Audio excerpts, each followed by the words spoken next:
bienvenue dans On a tout essayé. Ce soir chez vous, Annie Lemoine, Caroline Diamant, Jean-Luc Lemoine, Pierre Bénichou, Philippe Vandel. Bonjour.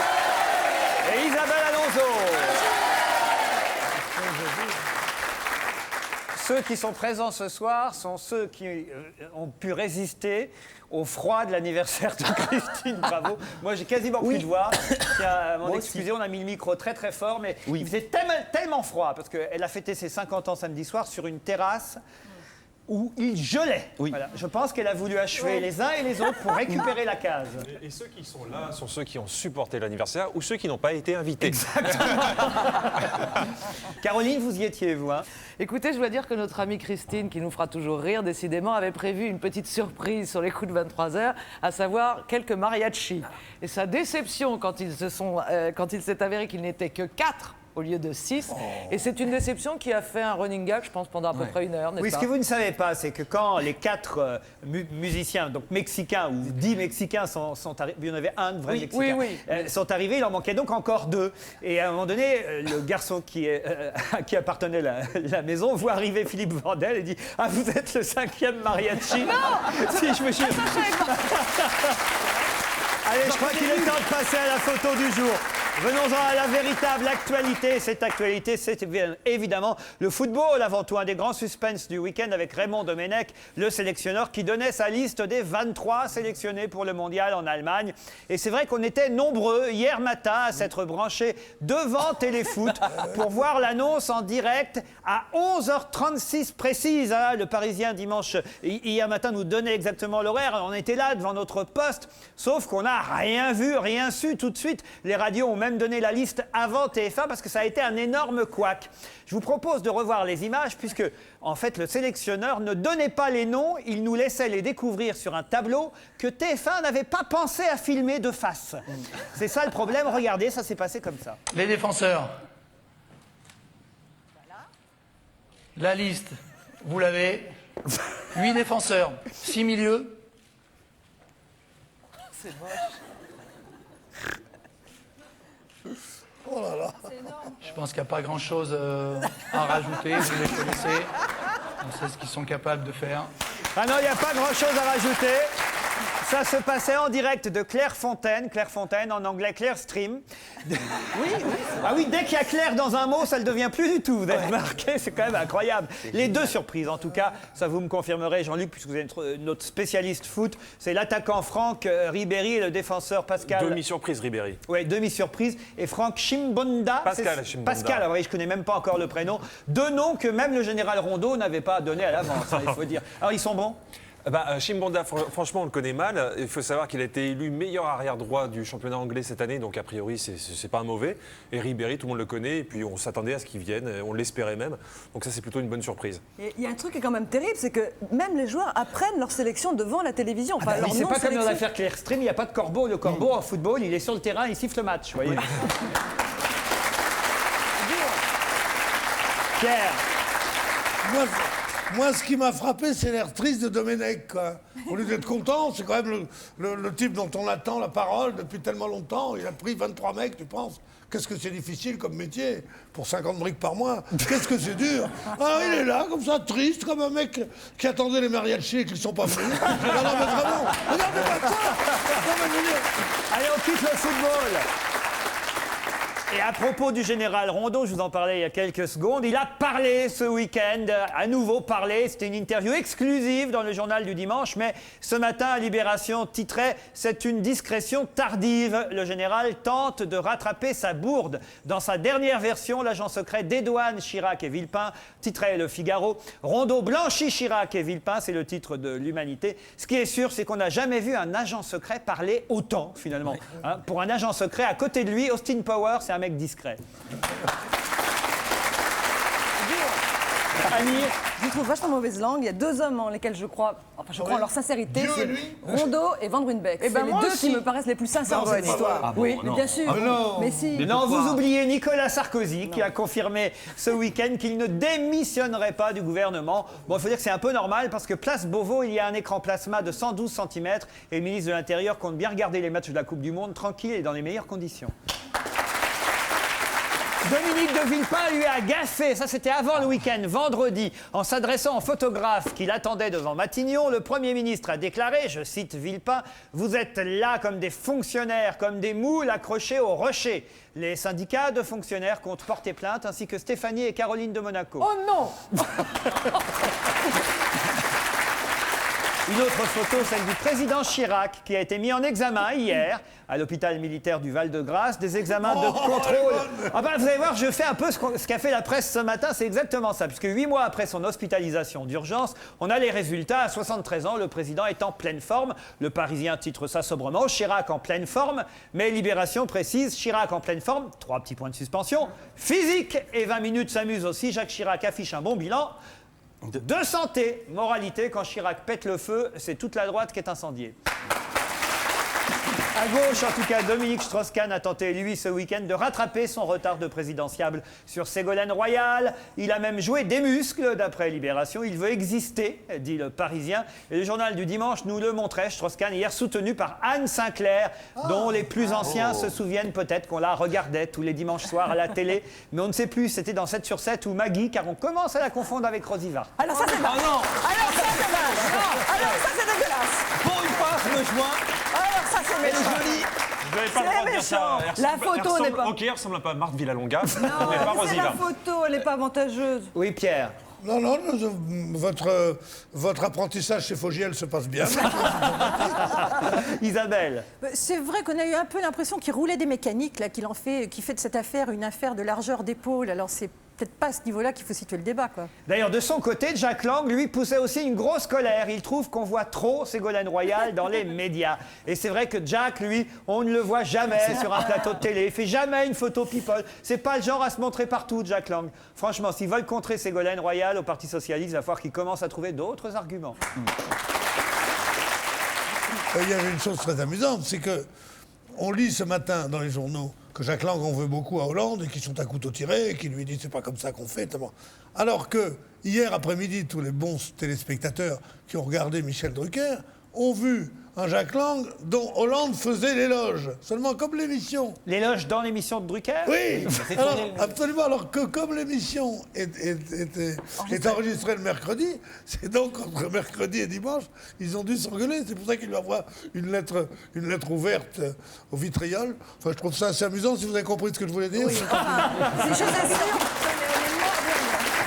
Bertrand Delanoë, lui, a trouvé un bon argument hier sur Europe 1 contre Ségolène Royal. Il a déclaré « Jospin ferait un grand président ». C'est au conditionnel, un ferait. Le problème, c'est qu'avec des si, monsieur Delanoë, on mettrait Ville Olympique Paris en 2012.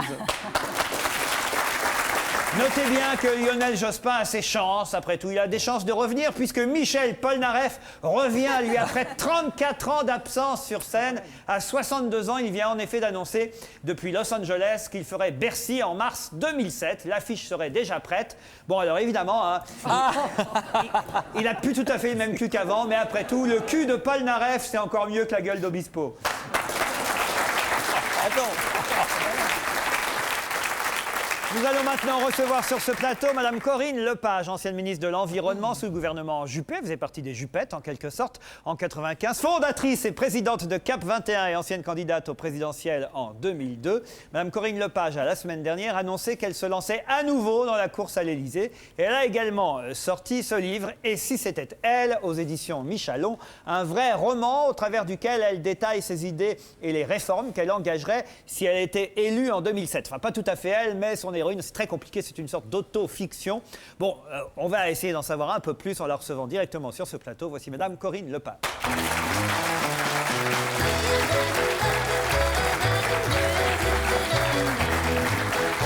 Bonjour Madame, bienvenue.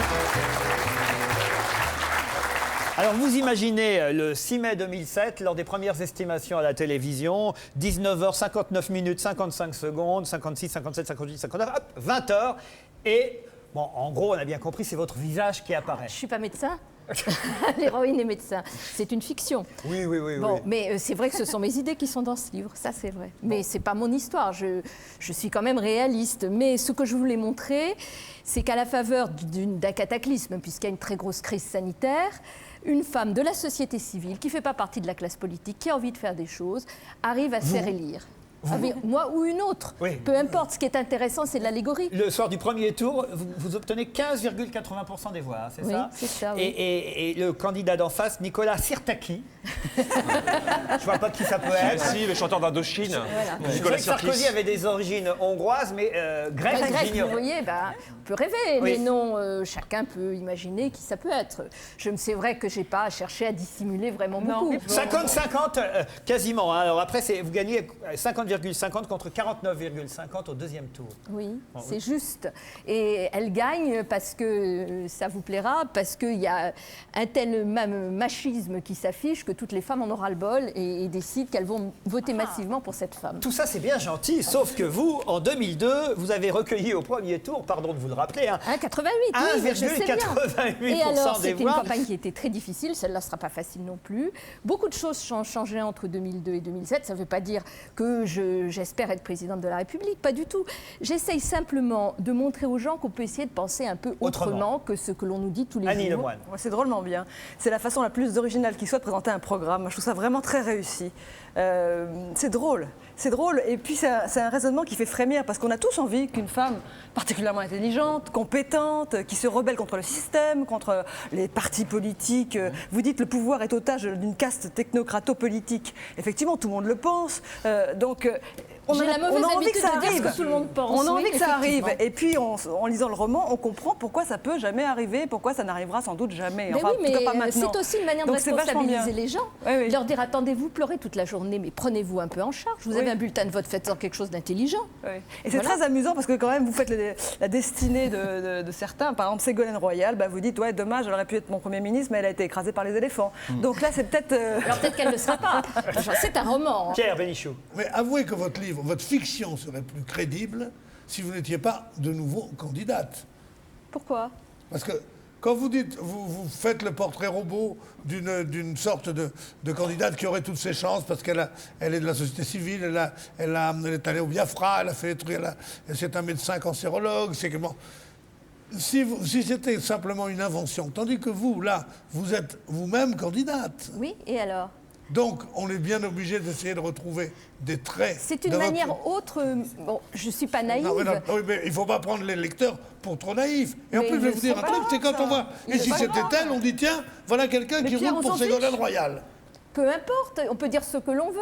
C'est une manière complètement décalée, c'est vrai, de présenter un programme politique avec l'histoire d'une femme qui n'est pas moi et qui aurait probablement beaucoup plus de chances que moi d'être élue. Mais c'est une manière aussi de faire réfléchir les gens sur ce que sont devenus nos partis politiques, sur ce que sont les structures dans lesquelles nous vivons et montrer la révolution qu'il faudrait arriver à faire, parce que c'est une révolution douce qu'il faudrait faire pour que la société civile puisse être non pas un alibi dans un gouvernement, mais réellement au pouvoir, que les citoyens se réapproprient le pouvoir. Voilà, c'est tout. Isabelle Alonso. Alors, je trouve qu'on est un petit peu dans la confusion avec ce livre. D'abord parce qu'on est à cheval sur deux styles. Alors, le roman et un programme politique, c'est vraiment deux choses qui clashent ensemble. Et je dis que c'est ni tout à fait un bon roman, ni tout à fait un bon programme, parce que ça joue trop sur les deux tableaux, on va dire. Donc, c'est un petit peu, je trouve ça presque condescendant que de dire aux gens, bon, allez, la politique, c'est chiant, je vais vous raconter une petite histoire, comme ça, vous allez comprendre de quoi on parle. Donc ça m'ennuie un Donc petit vous allez peu, moins si vous voulez. enquiquiner à lire des programmes parce que les Ouais, gens ils mais- ne lisent pas les programmes, c'est casse-pied. Alors c'est vrai que c'est décalé, que ça n'a jamais été fait. Vous Terminé, avez raison. terminé, terminé, Isabelle. C'est sûr que vous avez donc un côté audacieux, vous refusez les étiquettes et vous Oui. dites moi je suis femme politique, je suis aussi romancière, etc.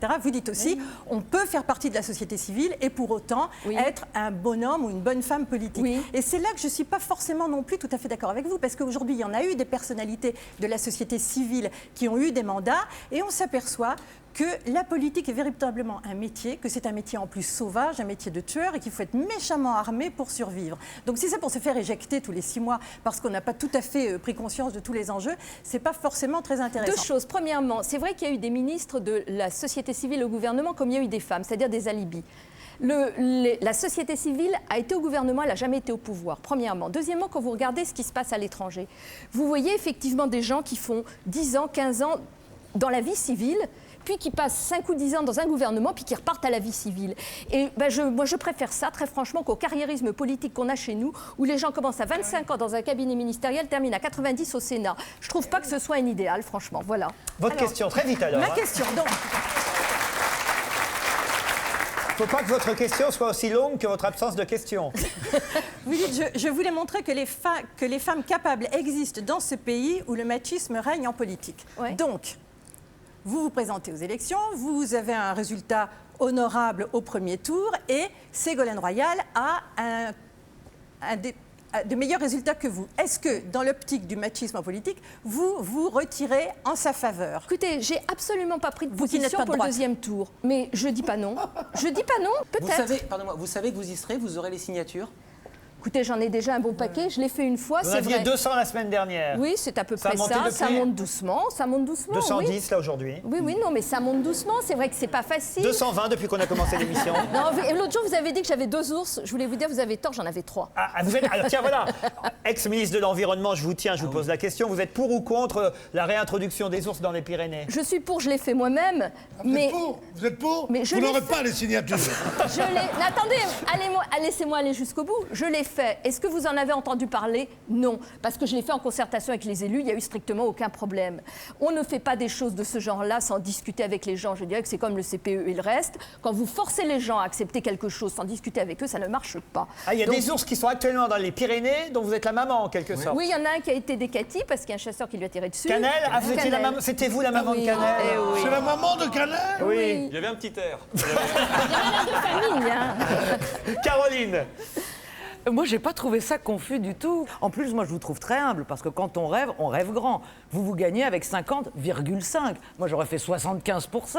Il y a même eu un président qui a eu plus de 80. Enfin, vous dites elle reste humble. Je vous rappelle son score il y a 5 ans, 1,88, donc 50% au deuxième tour. Non, mais attends. C'est pas tout à fait. Non, mais dans le rêve. Qui t'a rêvé? Mais oui, Oui, qui t'a d'accord, rêvé. ok. Il faut rêver grand. Vu comme ça, effectivement. Et alors, excusez-moi, moi j'ai envie de revenir un tout petit peu sur les noms parce qu'ils sont assez savoureux, tous les noms que vous avez choisis. Donc vous avez parlé de Nicolas Sirtaki, Dominique de Villarmoza, ça m'a fait bien rire. Alors à l'extrême droite, nous avons donc Philippe de Villaran et Jean-Marie Le Poul. C'est vraiment, vous êtes allés loin dans les... Alors Lionel Jarnac, je crois que c'est un de ceux qui m'a fait le plus rire. Lionel Jarnac, vous avez aussi ce charmant José Bovida, qu'on connaîtra. Donc, pas mal, José. alors il est écolo, sans vous surprendre. Non, vos noms vont faire rire. Et je trouve que vous êtes allé loin dans le programme. Elle cite des noms. Alors est-ce que vous vous êtes fâché depuis l'apparition du livre Non, avec écoutez, ceux que vous n'avez personne. pas proposés? Ah, si non, vous pour êtes, le moment, non, mais le gouvernement que j'ai fait, que j'ai imaginé, c'est un gouvernement moitié société civile, moitié société politique. Alors c'est vrai que c'est un peu curieux parce qu'on voit des propositions comme Bertrand Collomb et Michel Rivasi, Richard Descoings et Nicole Notat, ça peut être étonnant. Nicole mais Nota où? À l'économie, à l'emploi? à la sécurité sociétale. À la c'est-à-dire- sécurité. Oh, Oui. ah, parce qu'en plus vous avez... Voilà, il y a des Ah mots oui, non, compliqués. mais j'ai un peu... justement, j'ai un peu- Sur moi, ce que j'aime bien dans votre programme, c'est la nouveauté, la force d'innovation. Vous dites par exemple cette phrase extraordinaire: éviter que de nouvelles catastrophes collectives ou nationales ne s'abattent sur nous en travaillant de manière positive, un peu à la manière des arts martiaux, qui consiste à utiliser la force d'adversaire pour combler sa propre faiblesse. Si vous croyez que c'est avec ça que vous dépasserez les 1,85, Mais vous, eh ben, je suis trouve pas si loin. je trouve très sévère avec moi. Oui, oui, Je- parce qu'on Pourquoi rigole pas avec ces trucs-là. Pardon? On rigole pas Mais je avec ne l'avenir rigole des pas, Français. mais je ne rigole pas du tout. Je suis quelqu'un qui se bat justement contre un certain nombre pour éviter certaines catastrophes depuis 30 ans. Je dois dire un peu dans le désert. J'ai fait avancer un certain nombre de choses. C'est vrai que la vie politique est très difficile pour des gens comme moi, comme elle est très difficile pour énormément de gens de la société civile qui auraient envie de s'impliquer et qui sont face à des structures politiques qui les jettent purement et simplement. Alors, c'est vrai, mais je comprends mal votre sévérité, franchement. Jean-Luc Lemoyne. Moi, je suis pas d'accord avec Pierre du tout. Je trouve que c'est une manière très originale et au contraire, on ne prend pas les gens pour des idiots en les mettant dans une fiction. Les gens savent très bien qu'il y a des idées de Corinne Lepage et tout. Maintenant, imaginons qu'on aille au bout de la fiction. Vous êtes élu, il y a une épidémie de grippe aviaire qui a tué tous les ténors politiques. Qui vous mettez au gouvernement? Parce que là, vous annoncez... non, mais Zinedine Zidane au sport, on dirait un peu la chanson de Gérard Lenormand. Si j'étais président, je mettrais Mickey Premier ministre. Ah non, j'ai pas dit Mickey Non, mais Premier ministre, j'ai il y a un peu proposé ça, vous allez Ségolène pio- Royal parce qu'elle ne serait pas présidente, parce Oui, que mais les justement, éléphants l'en vous auraient allez empêché. piocher à droite, à gauche, Ségolène Oui. Royal, Jean-Louis Borloo, tout ça. Est-ce que ça veut dire que si vous êtes élu, vous n'avez personne derrière vous et que vous allez devoir piocher un peu partout? Mais c'est peut-être une force. Vous savez, c'est aussi une faiblesse de devoir remercier, monsieur. D'avoir beaucoup de choses à devoir à beaucoup de gens. Hein. Pas bête. Et ça empêche précisément de faire bouger les choses. On est un pays qui a besoin de bouger. Pour l'environnement, j'ai quelqu'un à vous proposer. Il s'appelle Jérôme Bonaldi.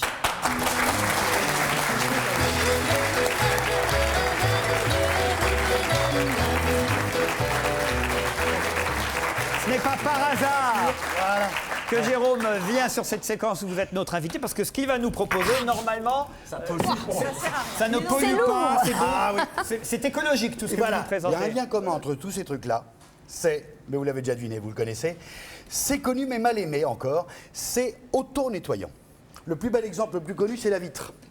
La vitre, on a mis dedans un produit miracle extraordinaire qui s'appelle le dioxyde de titane. On a besoin d'en mettre tellement peu que même sur une vitre, elle reste transparente. Tu mets la vitre à l'extérieur, la vitre se salit, normal. Toutes les vitres se salissent. Pollution, graisse, caca boudin, tout ça. La pollution, elle arrive sur la vitre. Sauf que là, il y a la lumière du soleil, photocatalyse, photo-lumière du soleil, avec le dioxyde du titane. La pollution qu'elle est là, elle est cassée. Elle est démantibulée. Si bien que la moindre goutte de pluie, pouf, ça s'en va. Ça s'auto-lave quasiment. Ah, et on peut faire des verres de lunettes? Oui, mais enfin, ça se lave plus facilement les verres de Est-ce lunettes. qu'on peut mettre ça sur l'être humain pour pas être obligé de se laver tous les jours? C'est presque ça. On le met sur des murs en Rigolez béton. pas parce qu'un jour ça pourrait peut-être nous arriver. Vous avez l'air à moitié d'accord avec ce que disait Non, Jérôme. je crois que c'est vachement important. Simplement, il faut comprendre qu'on peut aller beaucoup plus loin. On peut faire aujourd'hui des maisons qui sont à énergie positive, c'est-à-dire au lieu de piquer au réseau, elles peuvent vendre au réseau. On peut faire Comment il voit du petit Bonaldi, il a jamais mieux dire que là, il est... Mais est-ce que vous êtes d'accord avec Bob C'est pour un dire... couple qui marche. Est-ce que vous êtes d'accord pour dire vive le dioxyde de titane? celui-là ou un autre, je suis d'accord pour dire. Non, mais ce produit-là, ce que je voudrais expliquer aux gens, ce qui est important, c'est dans les actes de consommation que nous faisons tous. Qu'on comprenne que quand on achète intelligent, c'est-à-dire en pensant aux économies d'énergie, en pensant à l'économie de l'eau, en pensant aux déchets, etc., on fait marcher des entreprises qui peuvent à leur tour créer des emplois, se développer et nous apporter des solutions. Donc c'est une autre vision de l'économie. Ou enfin, chez Ajax Vitre, ils font la gueule. Hein. Pardonnez-moi juste un mot, Laurent. Je souris parce que là, devant vos bidons comme ça, on dirait le téléachat. Mais on fait le téléachat ensemble du Allez, dioxyde autre de- chose, très vite. Les ampoules électriques, basse consommation, vous avez vu, je pense à vous. Là, ils ont mis du dioxyde de titane là-dessus. Ça veut dire qu'elle ne, non seulement elle ne s'encrasse jamais, mais en plus elle dépollue l'atmosphère. Si dans la pièce il y a du odeur de cacaboudin, des clopes, du graillon, de la cigarette, tout ça, ça dépollue l'air. Et en plus, même comme ça fait des ions négatifs, on est à la montagne. Vous avez l'air d'accord là, oui? Écoutez, je ne sais pas, moi je suis très ampoule basse consommation, évidemment. Et celle-là celle-là, je ne connais pas particulièrement. Mais ce qu'il ne faut jamais oublier, que c'est encore mieux d'éviter la pollution. Oui. Plutôt que d'avoir à la régler. c'est vrai, avant. mais- Mais ça ne veut pas dire que ça, c'est Arrête pas de bien. fumer, éteins la lumière. Bien, attendez, troisième exemple, Ça, c'est bon, en tout c'est cas. les UV plus le dioxyde de titane. C'est une entreprise suisse qui fait ça, qui utilise les plus dernières nouveautés en technologie, l'air pulsé par un petit ventilateur. Les UV, ça tue, c'est germicide, la salmonelle, Il la faut tout faire ça. gaffe à la peau avec les UV. quand même. Non, parce que c'est à l'intérieur. Ah bon. On n'en voit pas, on n'en voit rien du tout. Bon, d'accord. Plus ça passe à travers une sorte de labyrinthe de dioxyde de titane, l'air, il est pur. Vous mettez ça dans un hôpital, toutes les maladies nosocomiales, il y en a Ouais, mais plus. est-ce que tu peux t'en servir comme cabine à UV pour ton chihuahua, par exemple? Non, c'est juste rendre hommage à un Jérôme, truc qui est un excuse-moi, truc mais attends, minéral. 2 secondes. S'il y avait un appareil capable de faire disparaître les maladies nosocomiales, ça se saurait. Ils le sauraient, ils attendent pas, regardez Bonaldi dans les hôpitaux. Je t'adore, tu sais comme je t'adore. Mais peut-être que ça coûte cher et que l'État veut pas investir, t'en sais rien. C'est vrai que ça Et coûte puis peut-être malheureusement que ça assez guérit. cher. Non, ça enlève les maladies nosocomiales qui se transportent par l'air. Est-ce que finalement vous l'engagez, enfin vous lui donnez un portefeuille au cas où vous seriez élu? Ah, écoutez, j'en sais rien. on en discute L'environnement, pas. il voudrait l'environnement, Ah, l'environnement j'aimerais bien, ouais. ou l'agriculture peut-être. Ou le ministère du dioxyde de titane. Vous en parlerez avec le Premier ministre. Il y croit vachement. Ça y est, elle est déjà dans son rôle. Vous avez vu ce qu'elle fera quand elle sera présidente? Elle dira à tout le monde, vous en parlerez avec le Premier ministre. Elle a déjà compris la fonction en tout cas. Merci Jérôme Bonaldi. Je vais pas de marcher. Allez, on vous remercie Madame Corinne Lepage.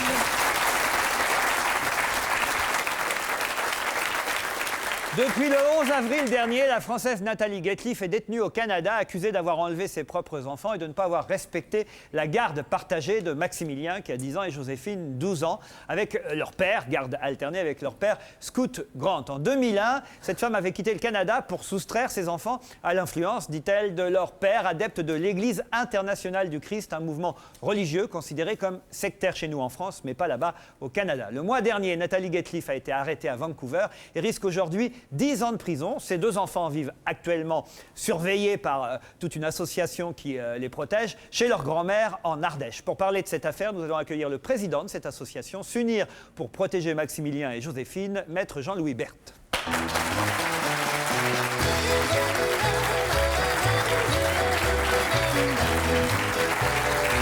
Bonjour. bienvenue.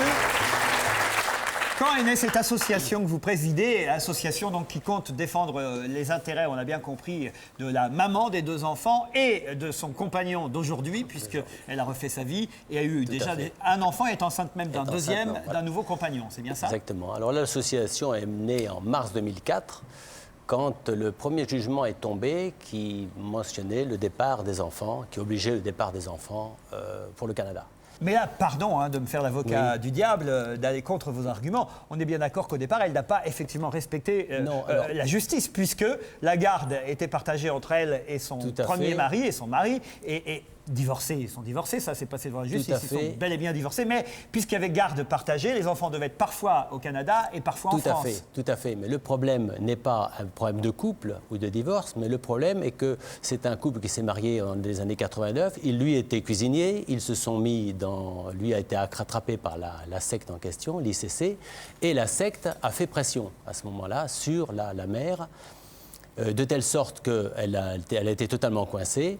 Alors, il y a eu divorce, bien sûr. La garde des enfants lui a été confiée. Et lorsqu'elle est revenue au Canada, elle a confié de nouveau les enfants au père, comme c'était prévu. Et quand elle a récupéré les enfants étaient dans un état lamentable parce que les enfants avaient fait le tour des gens de la secte. Donc là, elle s'est retournée vers les autorités locales en demandant ce qu'elle pouvait faire. Les Canadiens ne pouvaient rien faire. Elle s'est retournée vers le consul qui lui a dit écoutez, moi, je ne peux rien faire parce qu'on est ici au Canada, chaque pays est maître chez lui. Donc, il n'y a qu'une solution, peut-être pour vous, je ne devrais pas vous le dire, mais c'est de quitter. Alors, face à ça, elle est partie. Elle s'est enfuie. Elle a tout laissé.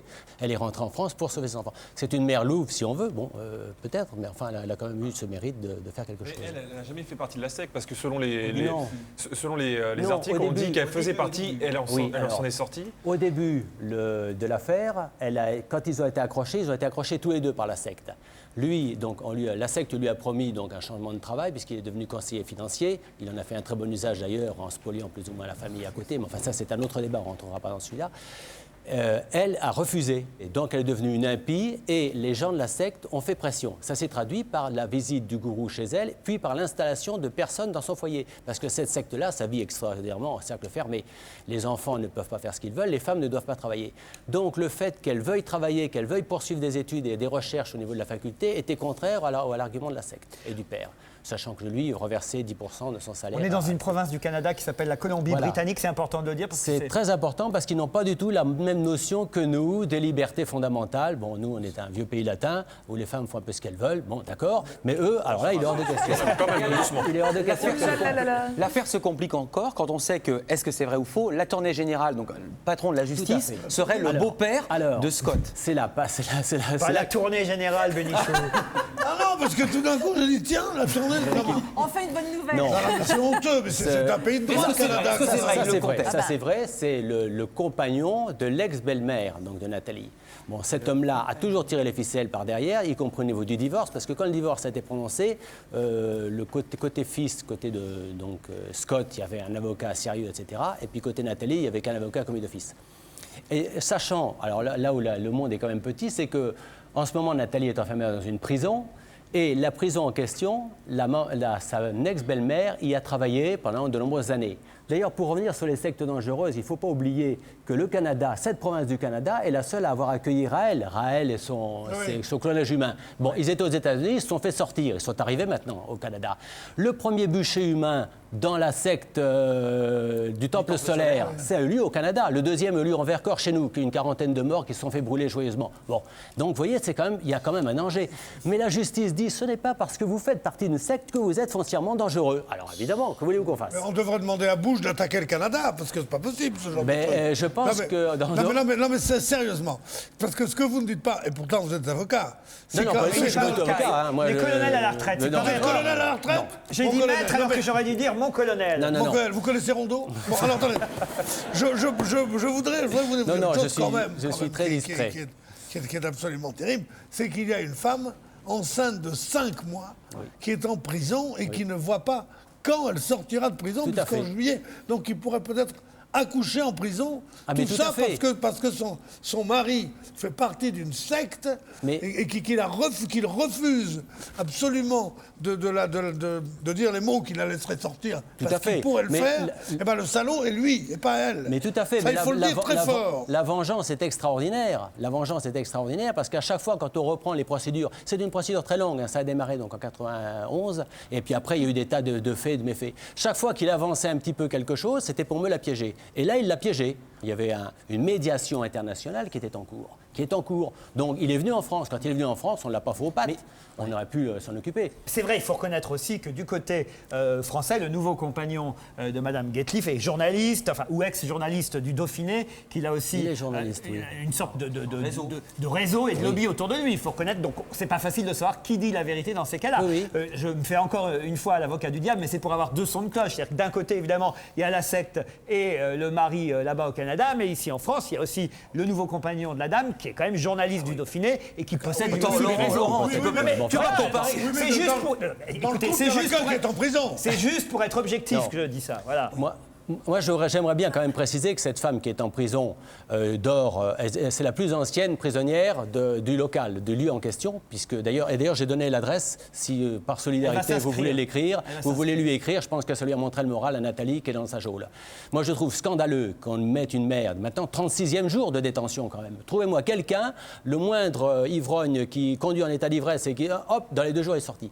Là, au niveau de la sortie de prison, comme quoi la justice canadienne, et là je lui en veux personnellement à la justice canadienne, comme quoi elle n'est pas claire parce qu'elle a été arrêtée, elle s'est fait faire aux pattes à la descente d'avion. Bon, dans un premier temps, ils la relâchent. Après, ils disent « Ah non, mais finalement, on vous tient, on vous garde ».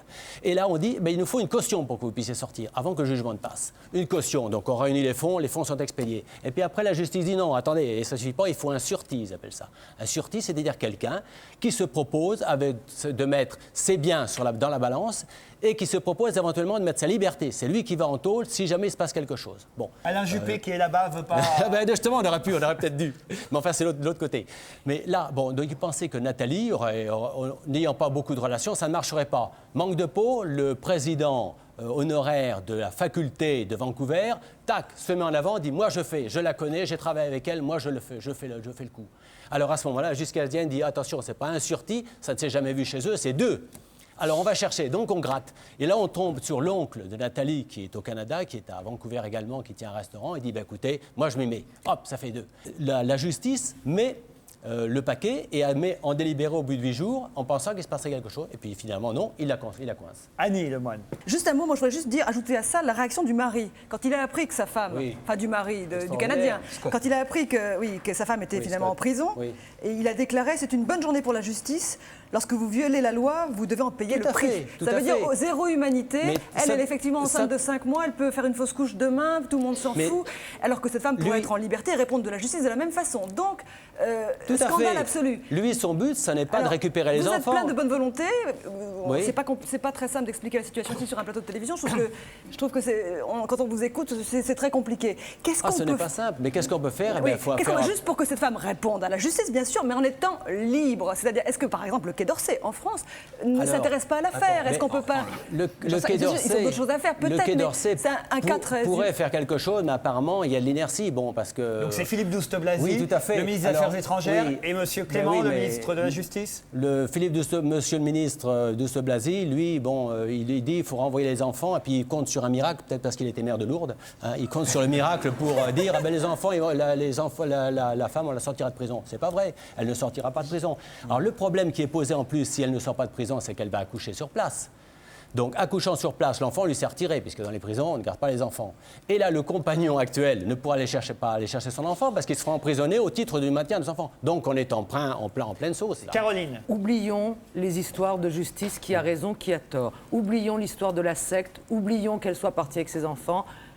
Un père, et je suis désolée pour les enfants, j'espère qu'ils ne regardent pas notre émission, mais un père digne de ce nom devrait être en train de supplier les autorités canadiennes pour qu'on retire cette femme de prison, qu'elle soit enceinte ou non, n'a même pas d'importance. Tout à fait. C'est inhumain au sens si qu'elle soit enceinte, c'est important, parce qu'il y a plein de maris qui voudraient envoyer leur femme en prison. Même si elle n'était pas enceinte, une mère d'enfant ne devrait pas être en prison, surtout pour quelque chose d'aussi minable quand on pense à tous les gens qui ne le sont pas et qui ont commis des actes graves. Et ce qui est triste, c'est que personne en France ne puisse l'aider à en sortir. Jean-Luc Lemoyne.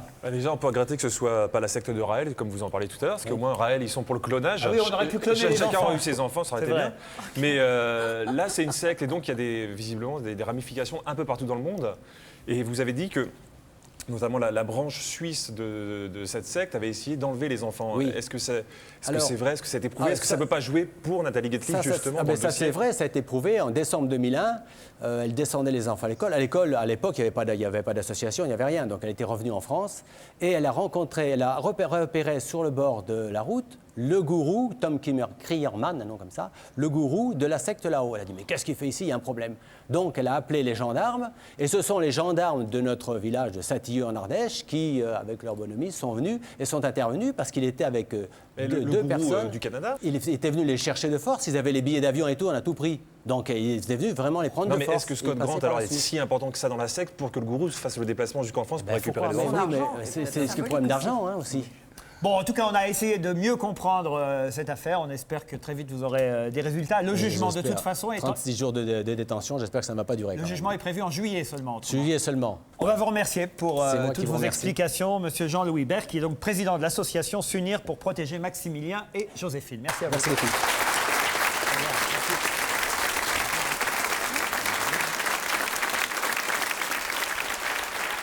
Après le père, la semaine dernière, la fille ce lundi. En effet, la semaine dernière, nous recevions Richard Boringer. C'est au tour de Romane d'être notre invité ce soir pour une actualité chargée, puisque Romane Boringer est non seulement au Théâtre de la Ville en ce moment, au Théâtre des Abbesses, pas très loin d'ici, à Montmartre, pour son spectacle Face de cuillère, mais est aussi à l'affiche de 2 films. Un film déjà sorti il y a quelques semaines qui s'appelle Lily et le Baobab, un film de Chantal Richard, dans les salles donc depuis le 3 mai, et un film qui sortira bientôt qui s'appelle L'éclaireur, un film réalisé par Djibril Glissant. Ça sort mercredi prochain. Pour parler de toute cette actualité bien remplie pour le mois de mai, accueillons tout de suite Romane Boringer.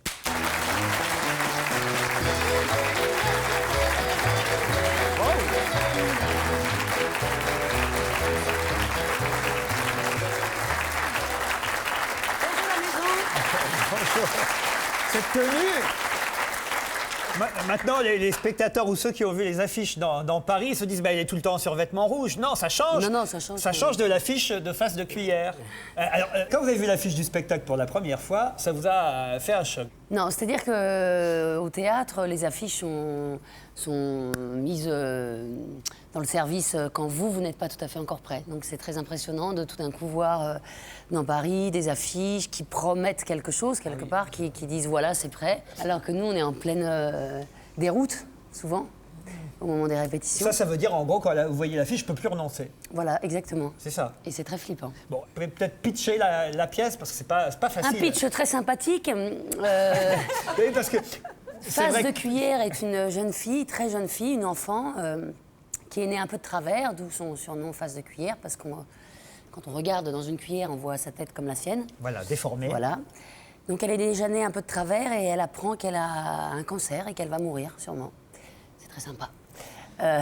Ça part bien, il y a 200 000 personnes qui ont changé de chaîne. Sauf que c'est un hymne à la vie. Sauf que c'est un hymne à la vie, c'est difficile à croire comme ça, mais c'est un texte qui parle de la manière dont tout d'un coup cet enfant va se mettre à envisager ce que c'est que partir, ce que c'est qu'être vivant, ce que c'est que la mort, ce que c'est que ce qu'on lui raconte de la religion, ce que c'est que être vivant malgré tout, être encore là, et qu'est-ce que faire de ce moment-là où on est encore là. Elle a quel âge dans la pièce? On ne dit pas vraiment son âge, mais j'imagine qu'elle a quelque part comme 12 ans. Ben, c'est très réussi parce que c'est à la fois émouvante, drôle parfois aussi, il faut dire, parce qu'une Ouais. enfant c'est drôle par ses mots. Le texte est très bien écrit, moi j'ai adoré ça. Courez voir Romane Boringer, c'est jusqu'au 20 mai ici au Théâtre des Abbesses, mais vous tournez après à travers la fait. France. Vous serez à Nancy du 30 mai au 3 juin et puis Lyon du 7 juin au 16 juin. Pierre? Comme vous avez un père qui a un caractère difficile, tout le monde le sait, moi le premier, est-ce que dans votre vie de femme, ce genre d'homme a toujours été à jalonner votre vie, ou au contraire, vous vous êtes dit, je veux jamais un emmerdeur, un mélancolique qui crie et tout ça, comme est Richard? Bon, alors ça, vous savez, je pourrais vous répondre peut-être dans 20 ans. Hein, je suis toujours en recherche. Hein, je ne sais pas. Ah bon? Par rapport à mon père, ce qui est drôle, c'est que moi aussi, j'ai souvent pensé qu'il avait un caractère impossible et tout ça et tout ça. Et puis plus j'avance en âge et plus j'avance aussi dans ce métier, plus je me dis que il n'est pas loin d'avoir raison sur pas mal de trucs et que son caractère.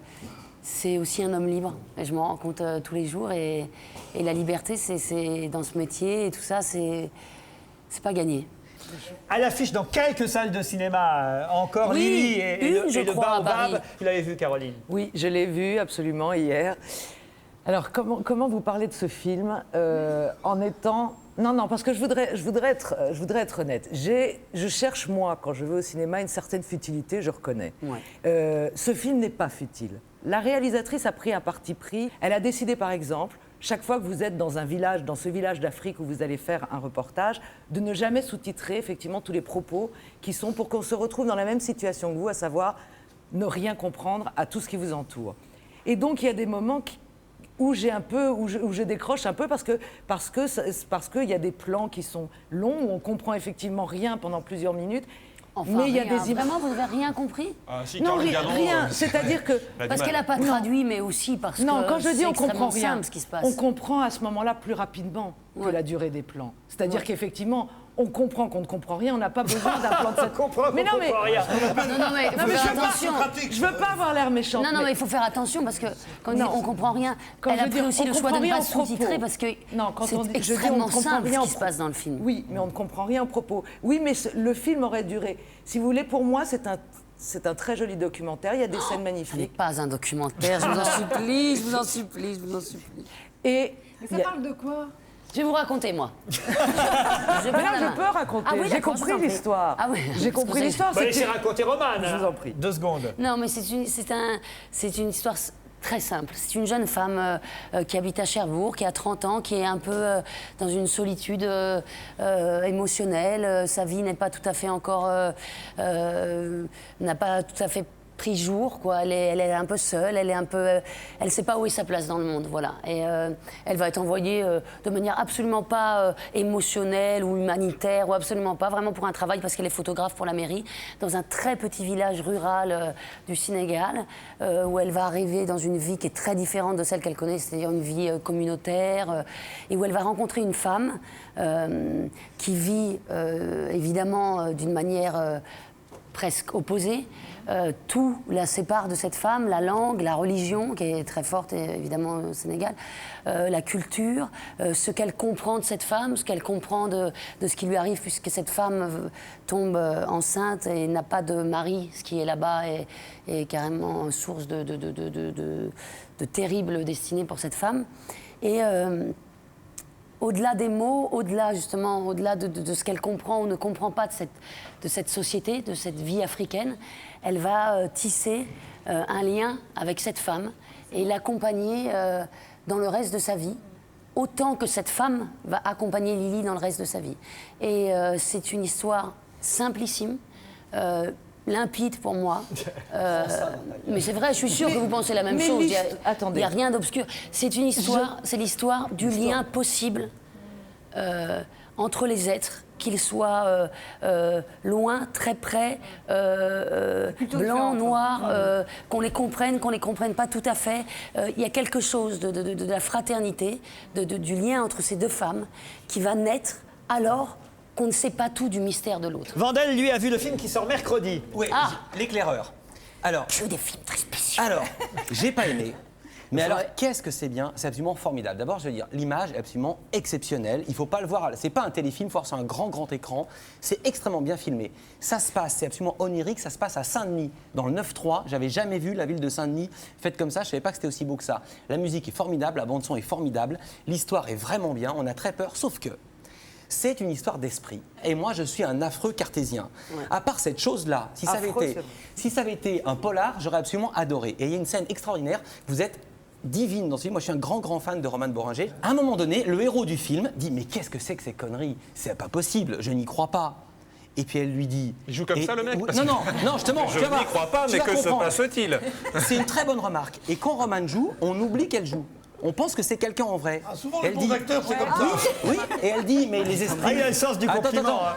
Tu vas comprendre. Elle dit au comédien, elle lui dit, mais les esprits, ça existe. T'es con ou quoi? Et moi, je regarde le film, je me dis, c'est vrai, je suis con. Et je me sentais tout penaud. Et ben pour ça, bravo. C'est n'importe quoi, Vandel. Pas du tout. On a compris. En même temps, c'est mon boulot. Hein. Il est en forme, il est en forme. Hein. Regardons plutôt la bande-annonce de l'éclaireur.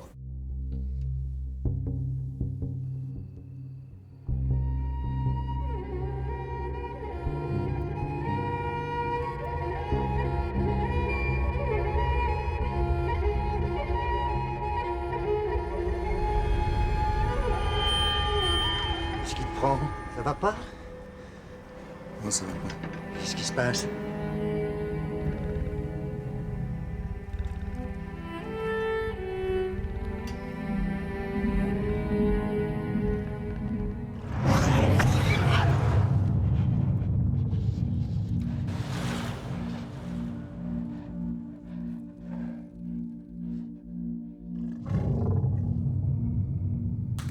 Le geste de Romane Boranger, on n'en dira pas plus avec Jackie Berroyer et Grégoire Collin, ça sort mercredi. Vous avez vu le film, mais vous avez aussi observé beaucoup Romane Boranger à la télévision. Voici le zapping de Romane par Philippe Vandel.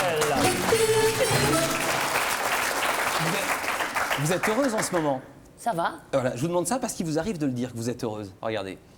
Moi, je suis quelqu'un d'assez heureuse. Moi, je suis la plus heureuse du monde. En plus, j'en suis la plus heureuse, quoi. J'ai été très, très heureuse de tous les rôles que j'ai eu à interpréter. J'étais heureuse quand je revois les images. C'est un peu le bonheur. Vous avez l'air d'être quelqu'un de beaucoup plus équilibré d'une certaine... moi. Vous êtes heureuse. Mais ouais. Et vous me donnez l'impression d'être une femme heureuse. Ouais.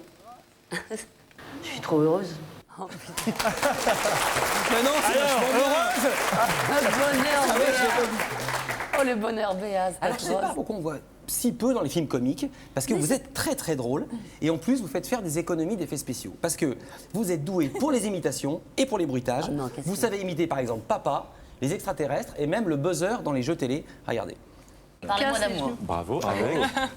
Avec Judith Godrèche. Bravo. Vous verrez pas jouer dans la soupe aux choux, par exemple. Pourtant, j'adore. Regardez. Au max de la... J'imagine que c'est votre papa qui vous le racontait, le petit poussé, ça devait être quelque chose. Il est prêt à être grand-père? Je crois. Quand je l'appelle comme ça, il dit, non, non, non, non, non, non. C'est salaud, ça. Vous êtes deux pour le comique. Bravo, Vandel.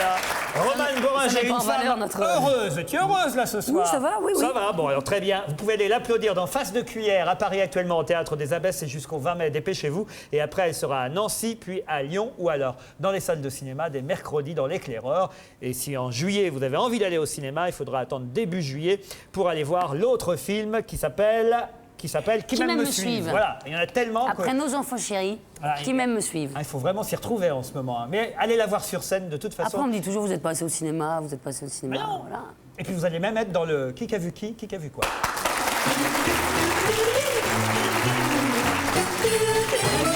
On regarde le classement interne. Alors c'est toujours Stevie. Jean-Luc est en deuxième position. Vandel, c'est pas mal. Dans les profondeurs du classement, vous avez surtout Annie Lemoine, Pierre Bénichou et Caroline Diamant. Bon, il y a pire hein, encore dans le classement. Moi, j'attends une question à 1000 points. Hein. Jusque-là, je me tais. Allons-y. Si vous trouvez des points, vous les accordez, vous les offrez à un des 6 chroniqueurs. Regardez la première photo. Il s'agit de nous dire de qui il s'agit, ou plutôt à quelle actualité cette photo est liée. Bon, je le sais, c'est le monsieur qui avait fait la grève de la faim et qui a remangé depuis. Non.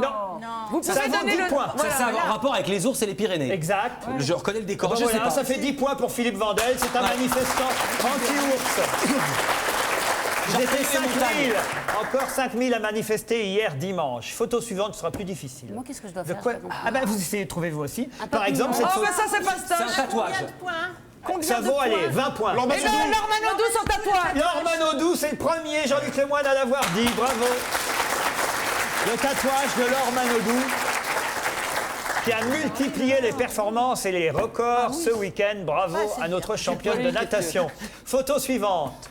Combien de points? Ça vaut 50 points. Ce sont des fleurs. Bon, Oui. ça, c'est une élection. à Justin la con. Gatlin. Pardon Justin Gatlin, Exactement, qui a... battu le record du monde du 100 mètres. Excellente réponse de Jean-Luc Lemoyne. Alors là, comment tu le sais 50 points, Jean-Luc Je voudrais dire que ce garçon kidnappe, prend en otage l'équipe. Oui, c'est Et qu'on vrai. ne Et là, peut c'est le pas lire Figaro. l'équipe. Et là, c'est le Figaro. Dommage. Alors là, attention, il me faut 2 réponses pour avoir, allez, les 30 points que j'accorderai pas à la assez. personne qui trouvera. On peut peut-être laisser Roman. Non, je vous en Vous prie. lui laissez 10 secondes à Non, je vous Roman. en prie, faites, Regardez, Roman. Alors, à qui appartiennent ces 4 mains? Il y a du tennis. Ouais. Non, voilà, du tennis, j'ai un point déjà. Non. Mais arrête, Caroline. Nadal Alonso. Pardon? Oh, bah, c'est Nadal dégueulasse. Nadal Alonso, bravo! Vous obtenez les points, Isabelle Alonso. Ah, c'est pas du tout du tennis. C'est du tennis. Oh, j'aurais pu avoir un point. Il y a de la combine, c'est pas possible. Moi j'attendais plus. On a grillé le feu vert, Moi, c'est je le savais lamentable. depuis C'est le départ. lamentable. Ce sera peut-être plus difficile pour la dernière photo. Je donne d'emblée 50 points. Eh Attention. bien, ça, c'est une comédienne qui est décédée Oui. ce Oh, week-end. C'est Moni Dalmès. Moni Dalmès, excellente réponse d'Isabelle Alonso. La comédienne Moni Dalmès, décédée vendredi dernier. Une des rares comédiennes françaises. Qu'est-ce qu'il y a avant d'elle? J'ai dit, mais comment on peut trouver ça? Et Annie montre, elle dit, c'est une question de génération. Elle a d'autant plus de mérite. 91 ans, c'est ma petite sœur. Elle a d'autant plus de mérite qu'elle avait piqué le premier prix au conservatoire. Hommage à cette comédienne qui a été une des rares comédiennes françaises, d'abord à avoir fait partie de la comédie française ici à Paris, mais même à avoir joué à Broadway, une des rares comédiennes françaises à avoir joué à New York sur les planches. Voilà, Moni Dalmès qu'on a vu plus récemment dans une pièce de boulevard qui avait connu un énorme succès qui s'appelait Le Clan des Veuves, aux côtés de Ginette Garcin et Jackie Sardou. Hommage à cette comédienne Moni Dalmès. Il y a des gens qui ne changent pas de visage. Et Oui. c'est son cas. Elle n'a- C'est son Et il y cas. a des gens dont j'oublie le nom et c'est son cas. Bon, en tout cas, ça fait des points pour Isabelle Alonso, bravo. Merci Roman Boringer. Face de cuillère, actuellement sur les planches à Paris, puis ensuite à Nancy et Lyon, ou au cinéma dans l'Éclaireur dès mercredi prochain. Merci à vous. Merci. À demain.